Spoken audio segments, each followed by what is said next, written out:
ओम नमः शिवाय। मेरे YouTube चैनल को देखने वाले सभी दर्शकों को मेरा प्यार भरा नमस्कार। और आपने जितनी भी मेरी वीडियोस देखी, मुझे लाइक किया, सब्सक्राइब किया, मैं उसके लिए बहुत बहुत धन्यवाद हूँ। और आज मैं आपको यह बताने के लिए आई हूँ कि 8 मई से लेके 22 मई तक वृष लगन रहेगा।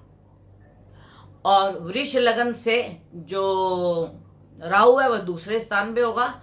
मंगल जो है वो आपके 10वें स्थान में होगा, कर्म क्षेत्र में। और 9वें स्थान में शनि और बृहस्पति होंगे। शनि 11 तारीख को वक्री हो रहा है, बृहस्पति 14 तारीख को वक्री हो रहा है।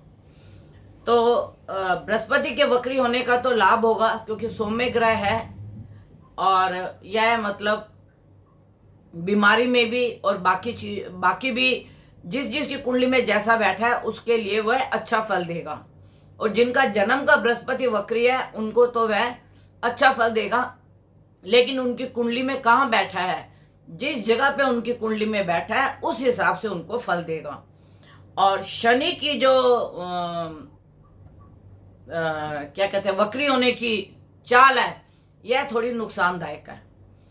तो यह क्योंकि क्रूर ग्रह है, यह और भी क्रूर हो जाएगा। और मंगल के ऊपर जो है राहु की दृष्टि पड़ रही है। तो मैं आपको यह बताने आई हूं कि जो राहु मृगशिरा नक्षत्र में, मंगल के नक्षत्र में आया है, तो मंगल इस वक्त 12वें और 7वें घर का मालिक है। तो मैं आपको सिर्फ इतना बताना चाहती हूं कि जो ये मौसम का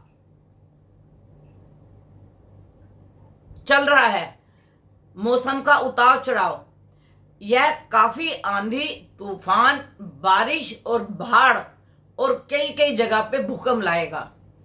दूसरा, कर्म क्षेत्र मतलब राहु की जब मंगल के ऊपर दृष्टि पड़ रही है 10वें घर में, और यह मृगशिरा नक्षत्र का है, मंगल के नक्षत्र का है, तो यह काफी अगजनी की भी घटनाएं हमारे को देखने को मिलेंगी।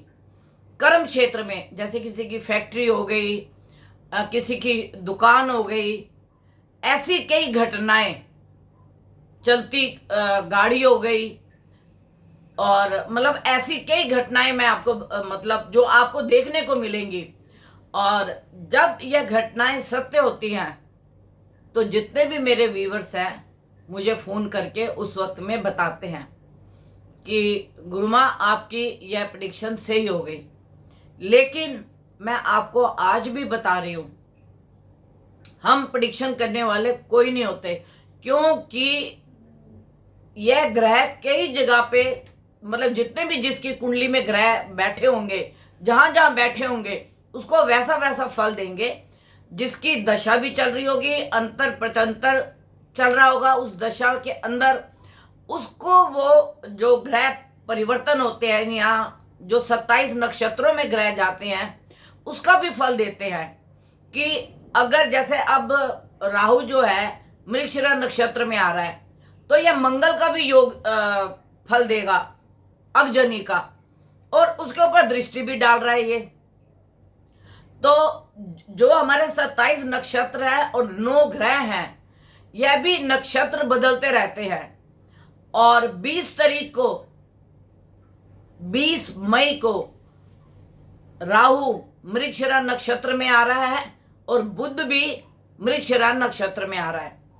तो इसके साथ जो अगजनी की घटनाएं हैं, जब तक राहु मृगशिरा नक्षत्र में रहेगा और मंगल के ऊपर अंगारक योग बनाए रखेगा, तब तक के लिए यह आपको अगजनी की कई घटनाएं सुनने को मिलेंगी। और दूसरी बात, जो यह आंधी, तूफान, तेज हवाएं, यह हमारे बिन मौसम के बरसात, और इसमें कई तरह की बीमारियां भी निकलेंगी।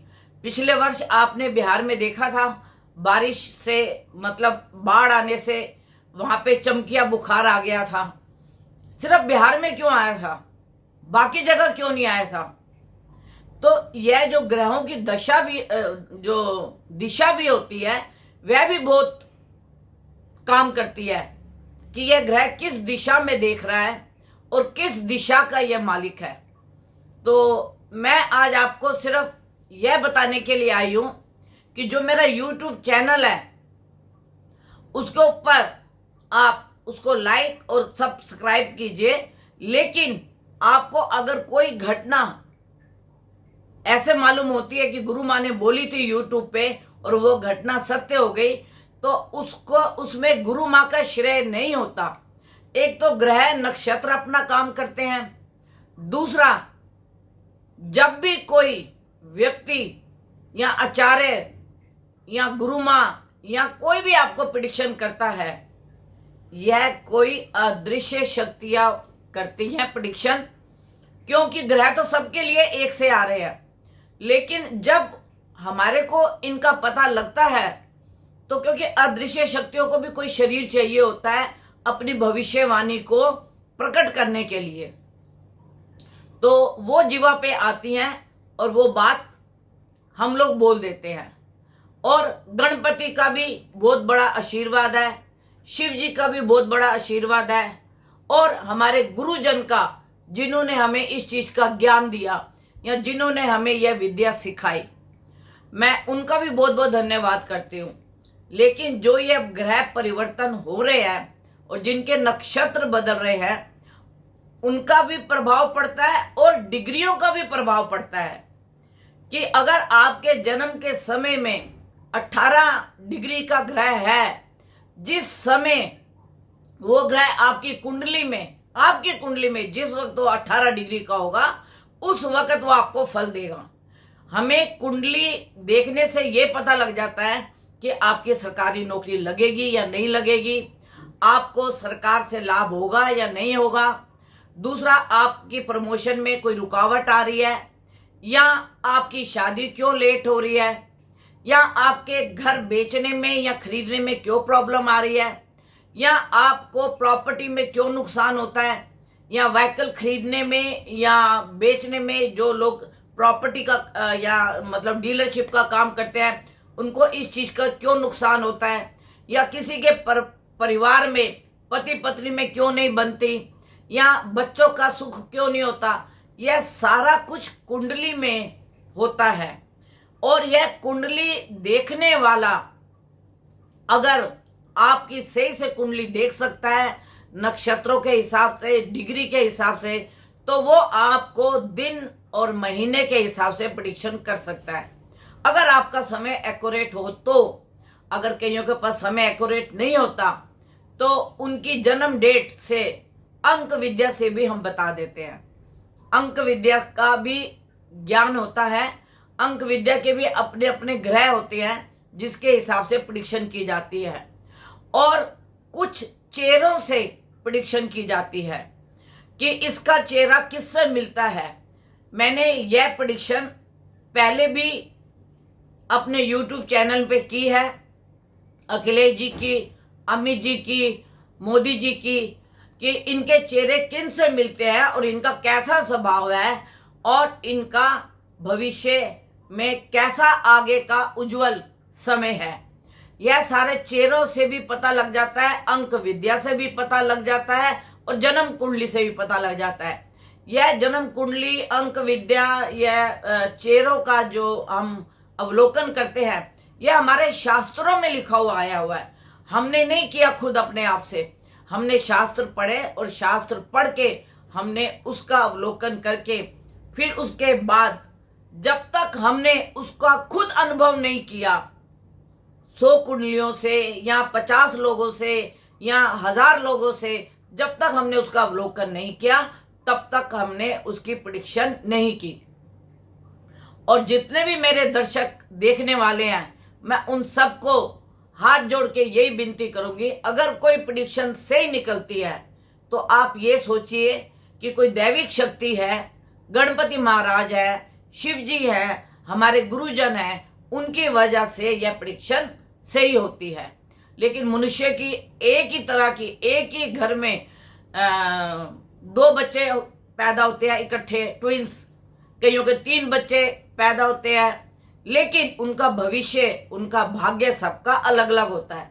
क्योंकि कुंडली में परलब्ध भी लिखा होता है कि परलब्ध में हमने क्या कर्म किए जिसकी वजह से हमारे को संतान से वंचित होना पड़ रहा है, या मतलब किसी भी प्रकार की हमें प्रॉब्लम हो रही है, ये हमारे परलब्ध का जो जोड़ घटा होती है वो भी हमारे को कुंडली में दिखाई देती है। तो अगर कोई भी मेरे से कांटेक्ट करना चाहे तो 9999338366 पे आप मेरे से कांटेक्ट कीजिए। और मेरा यूट्यूब चैनल गुरु माँ सूरज जी के नाम से है, आप उस पर जाइए, सब्सक्राइब कीजिए और उसको लाइक कीजिए, और हमारा उससे प्रोत्साहन बढ़ता है। धन्यवाद।